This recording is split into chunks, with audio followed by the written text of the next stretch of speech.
안녕하세요 여러분, 다시 사는 독일 한지원입니다. 저는 꿈 같았던 10일간의 한국 방문을 마치고 독일 일상으로 잘 돌아왔고요. 육아 전쟁과 독일어 수업 병행을 하며 정신없는 하루하루를 보내고 있습니다. 제가 한국에 있는 동안 영상을 보시고 응원과 격려의 말씀을 해주신 분들이 참 많았는데요. 이 자리를 빌어서 감사하다고 말씀을 드리고 싶습니다. 그리고 댓글에 보면 독일어 컨텐츠 기다리시는 분들도 꽤 많이 계세요. 제가 요새 자꾸 이렇게 유튜버 짓을 하느라고 독일어 공부에 소홀해서 너무 죄송한데, 워낙 이게 제가 내면이 정리가 돼야 또 앞으로 나아갈 수 있는 그런 스타일이어서 이제 거의 다 정리가 됐으니까요. 곧 독일어 컨텐츠로도 찾아뵐 테니 조금만 더 기다려주시기를 부탁드릴게요. 오늘은 제가 독일 18년차 이민자로 10일간의 고국 방문 중에 느꼈던 독일과 한국의 차이 10가지에 대해서 말씀을 드려보려고 해요. 인생에서 처음으로 유학생 신분에서 벗어난 이민자의 시선으로 봤던 한국의 모습이 어땠는지에 대해서 디테일하게 정리를 해보았으니까요. 오늘 영상도 끝까지 시청해주신다면 정말 감사드리겠습니다. 그럼 바로 시작할게요. 독일과 비교한 한국의 특징 10가지. 첫 번째는 산이 많다는 거였습니다. 이게 자연 관광 명소로 유명한 곳뿐만이 아니라 도심에서도 어디서나 산을 볼 수 있다는 점이 가장 먼저 눈에 띄었고요. 또 서울 사시는 분들 중에 등산을 취미로 두신 분들도 많으시잖아요. 이게 독일에서는 남부 지역 거주자가 아닌 이상은 쉽게 가질 수 없는 취미인데, 참 우리나라 산들이 보기에도 그리고 건강하게 즐기기에도 굉장히 좋구나라는 것을 새삼 느꼈습니다. 두 번째는 병원 관공서 일처리 속도입니다. 개인적으로 굉장히 소름이 돋았던 부분인데, 일단 독일 병원에서는 1년 걸려서 잡았던 제 MRI 병원 예약을 하루 만에 잡을 수 있다는 것에 굉장히 놀랐고요. 또 독일에서는 출생 증명서 하나 떼는 데에도 짧게는 3일에서 길게는 일주일까지 걸리는데, 우리나라 동사무소에서는 모든 개인 증명서를 바로 그 자리에서 뗄 수 있다는 것에 두 번 놀랐습니다. 뿐만 아니라 제 은행 카드가 만기가 돼가지고 재신청을 했어야 됐는데, 이게 너무 오래 이용을 안 하다 보니까 온라인 뱅킹도 막혀 있었던 거예요. 그래서 대대적인 업무를 봤었어야 됐거든요. 이제 은행 직원분께서도 제가 너무 오랜만에 온 거니까 좀 오래 걸릴 것 같다 이렇게 말씀을 하시더라고요. 근데 이제 독일에서 오래 걸리는 거는 뭐 길게는 2, 3주 이렇게까지도 걸리니까, 그래도 이제 한국이니까 오래 걸리면은 뭐 제 나름대로 한 2, 3일 정도 걸리려나 예상을 하고, 얼마나 오래 걸려요? 라고 여쭤봤어요. 그랬더니 15분에서 20분 정도 걸려요 하시더라고요. 그래서 제가 속으로 한국에서는 15에서 20분이 오래구나. 그렇다면 왜 독일에서는 은행 카드 발급 같은 게 기본으로 일주일 이상이 걸리는 걸까? 이게 참 의문이었고요. 사실 무엇보다도 가장 놀랬던 건 지금까지 언급드렸던 이 3가지 일처리가 단 하루 만에 가능했다는 점에 가장 놀랐습니다. 저는 이게 어떤 분야의 분들이 하시는지도 사실은 잘 모르겠지만, 이 기술을 보유하신 분들께서는 필히 서양권 나라로 기술을 수출하셔서 부자가 되시기를 진심으로 바라봅니다. 요새 유튜브 알고리즘으로 인해서 이 해외 이민 콘텐츠들이 저한테 굉장히 많이 추천이 되는데, 독일뿐만이 아니고 뭐 미국, 캐나다, 호주, 뉴질랜드 이런 서구권 나라들이 다 병원, 관공서 등 그 행정 일처리가 굉장히 느리다고 하더라고요. 우리나라 개발자분들은 꼭 한번 생각을 깊게 해보시기를 부탁을 드려봅니다. 세 번째는 다양하고 맛있는 음식 문화입니다. 한국은 지형상으로도 육류와 그 어류 수급이 어렵지 않아서 다양한 먹거리가 발전을 했다는 건 예전부터 느끼고 있었고요. 근데 이제 이번에 가니까 다들 한국 외식비 너무 올랐다 이렇게 말씀을 하셨는데, 솔직히 말해서 독일은 워낙 더럽게 맛없어도 외식비 자체가 기본적으로 비싸다 보니까 한국에서 외식하는 거는 정말 가성비가 좋다라고 저는 느꼈고요. 그리고 팁 문화가 없어서 이 계산할 때 막 얼마 줘야 되지? 고민하지 않아도 되는 거. 이거 진짜 편하더라고요. 그리고 독일도 사실은 카페 문화가 굉장히 발달한 편이거든요. 그러니까 이 사람들도 그 쿠픈이라고 해서 이 크림이 많이 안 들어가 있는 든든하게 먹을 수 있는 종류의 케이크를 먹는 시간이 따로 정해져 있고 하기 때문에, 근데 한국만큼 어떤 카페 자체가 관광 명소가 되고 뷰가 좋은 곳에 카페를 짓고 하는 문화는 솔직히 잘 못 본 것 같아요. 그래서 이번에 제가 저희 친정엄마랑 이모랑 사촌오빠랑 이렇게 강릉으로 여행을 갔는데 거기서 뷰 좋은 카페를 검색해서 갔거든요. 한 건물을 통째로 이제 카페로 쓰는 곳이었는데 맛도 굉장히 좋고 진짜 뭐 바다 뷰는 말할 것도 없이 좋고 해서 만족도가 굉장히 높았습니다. 그래서 이거 홍보 아니고요. 진짜 내돈내산인데 강릉 쪽 가시는 분들께는 꼭 한번 추천을 드리고 싶습니다. 네 번째는요. 변화를 빠르게 받아들인다는 점이었어요. 이게 독일에는 키오스크로 주문을 할 수 있는 곳이 대표적인 미국 프랜차이즈인 맥도날드, 버거킹, KFC 정말 이게 다거든요. 근데 한국에서는 일반 식당가에서도 이런 키오스크를 쉽게 찾아볼 수가 있었고 또 심지어 관광지 레스토랑에서는 로봇가 서빙을 하더라고요. 그래서 저는 독일 사람들 저거 봤으면 진짜 깜짝 놀랐겠다라는 생각을 했고요. 또 인천공항에서도 이 정보를 주는 로봇들이 돌아다닌 지 꽤 오래된 걸로 알아요. 또 제가 이번에 한국 방문을 하면서 뮌헨, 프랑크푸르트, 뮌스터 그리고 인천공항 이렇게 이용을 했는데 모든 공항 편의시설은 단연 인천이 짱이다가 저의 결론이었습니다. 그래서 1번부터 4번까지는 제가 뭐 장점으로 봤던 한국의 모습들이라면 5번부터는 조금 단점으로 보여졌던 한국의 모습인데요. 가장 눈에 띄었던 것이 운전 문화였어요.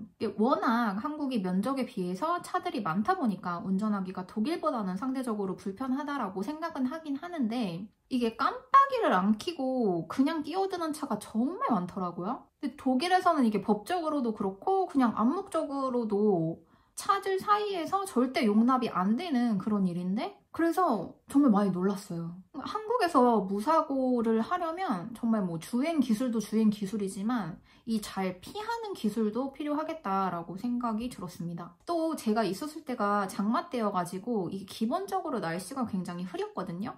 근데 라이키를 안 켜고 달리는 차들도 심심치 않게 찾아볼 수 있었어요. 저희 사촌오빠의 말로는 그게 뭐 자동으로 원래 돼 있는 거기 때문에 깜빡하고 안 켰을 것이다 라고 설명을 해줬는데 사실 그 말도 저는 100% 이해가 가지는 않았습니다.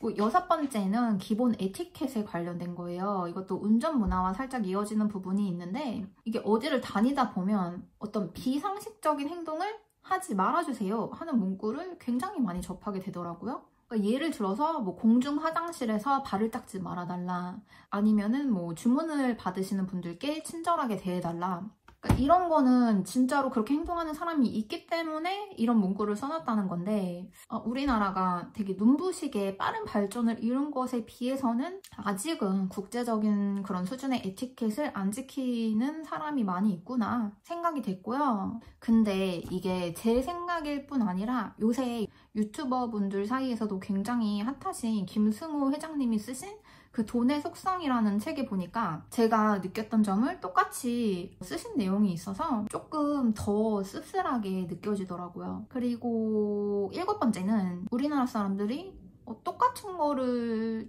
되게 좋아하는 것 같다라는 생각이 들었어요. 요새 한국에서의 주거 형태가 이 임대 아파트를 빼놓고는 설명을 못하는 것 같은데 근데 저는 이 똑같이 생긴 고층 건물 형태가 계속해서 반복되는 이미지가 굉장히 낯설게 다가왔어요.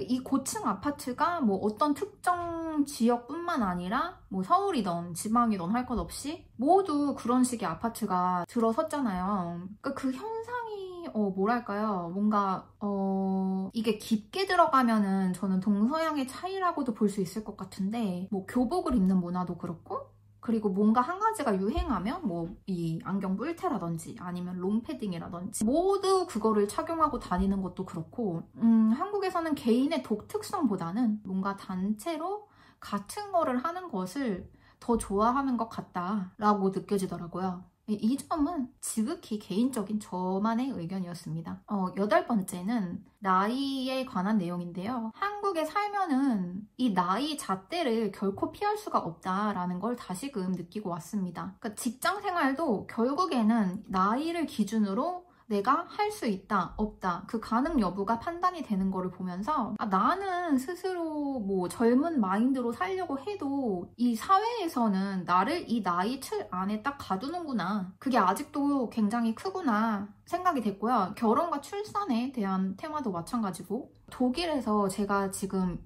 이제 경단녀로서 경험을 하고 있는 게 다시 시작할 기회가 생각보다 꽤 많다는 점이거든요. 저희 유치원 선생님 같은 경우도 이제 40세에 아우스빌딩을 시작해서 3년 과정을 마치시고 유치원 선생님으로 다시 취직을 해서 지금까지 뭐 10년 넘게 일을 하고 계신 분이 계시고, 또 심지어 학교 방과후 수업 선생님을 찾는 공고에는 써 있어요. 육아 휴직 기간을 마치시고 새로운 일자리를 찾으시나요? 그렇다면 이 일이 제격입니다. 뭐 이런 식으로. 실제로 아이들을 웬만큼 키우고 플로리스트로 아우스빌딩을 시작하셨다는 그 한국 어머니 분들의 얘기를 몇 차례 들으면서 이게 독일에서는 나이와 상관없이 내가 마음만 먹으면 기회가 있구나 라고 느끼고 있는데, 한국은 독일에 비해서는 확실히 그렇지 못한 사회적 인식이 있구나 라고 생각이 되더라고요. 9번째는 불충분한 복지입니다. 이거는 제가 어떤 상황의 이미지를 딱 보고 되게 크게 와닿았던 사실인데요. 이 거동이 불편하신 할머니께서